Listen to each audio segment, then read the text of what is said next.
I'm Roger Baker, Executive Director of the Stratfor Center for Applied Geopolitics at RANE, a global center of excellence for geopolitical intelligence and analysis.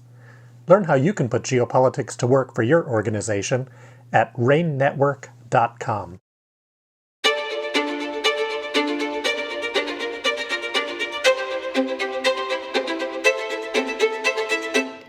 Welcome to RANE's Essential Geopolitics podcast. My name is Emma Kami, and I will be your host today. The inescapable headline from the past few days has been about the U.S. intelligence leaks centered on information about the war in Ukraine. Here to talk about what they are, and more importantly, what they mean, is Sam Lichtenstein, RANE's Director of Analysis. Welcome, Sam. Hey, Emma. Thanks so much for having me. So to start us off, can you set the stage for us and explain what we know about these documents and how they became public?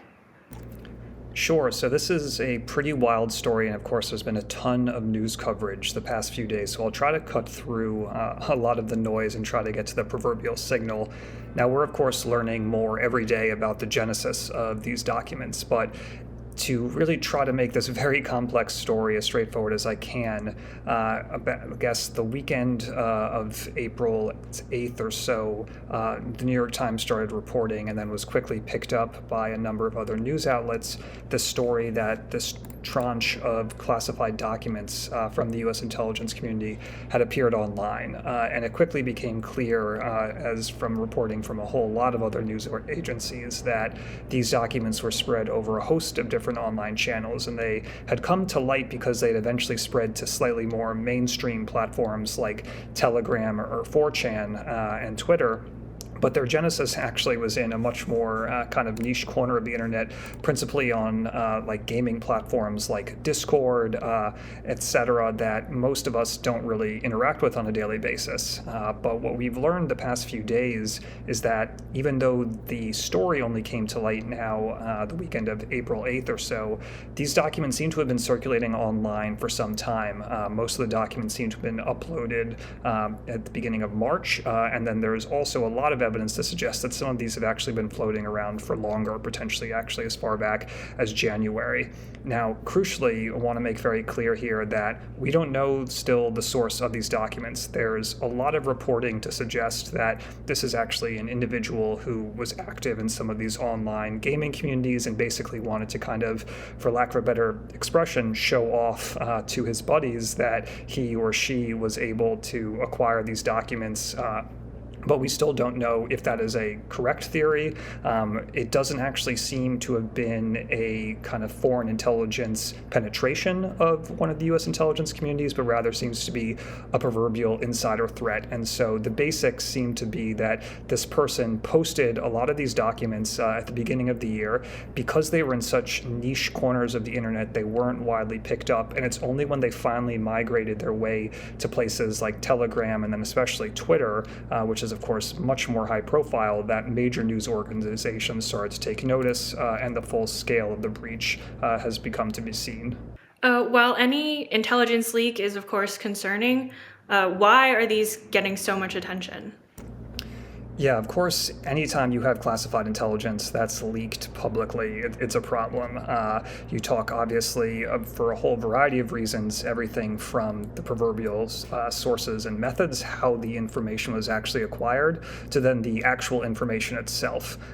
These leaks are interesting for a few reasons, and I also just kind of want to note to our listeners here that, I've came from over 4 years in the U.S. intelligence community, so seeing these type of documents is definitely familiar to me, and so I hope I can provide a little bit of a more nuanced perspective here.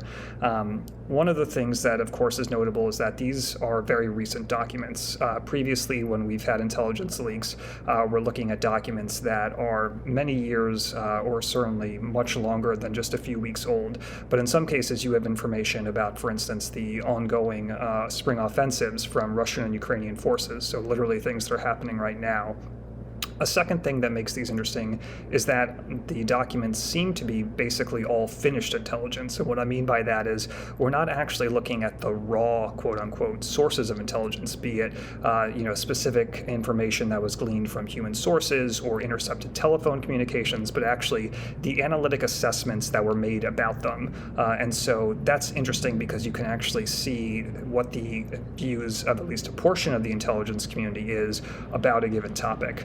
A third thing I'd highlight is, of course, while these are focused on the war in Ukraine, as always, it really ropes in a whole variety of actors. And so they're concerning because, of course, they raise a whole host of diplomatic challenges and quite a bit of awkwardness, to say the least, for a number of key U.S. allies and partners, ranging from countries like South Korea to Egypt, and then even places like Haiti and Serbia that are suddenly in the news because of allegations and assessments that the U.S. intelligence community is making regarding them.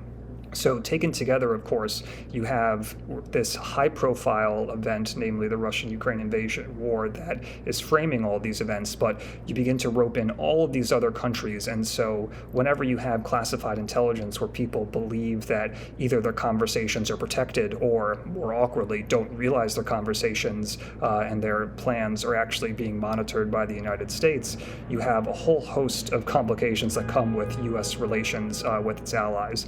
And given that intelligence sharing has been a really, really key part of the Ukraine conflict, and the United States has really shown an intelligence advantage in being able to forecast what the Russians are going to do, anything that calls into question the U.S. or allied ability to protect secrets is, of course, a big concern.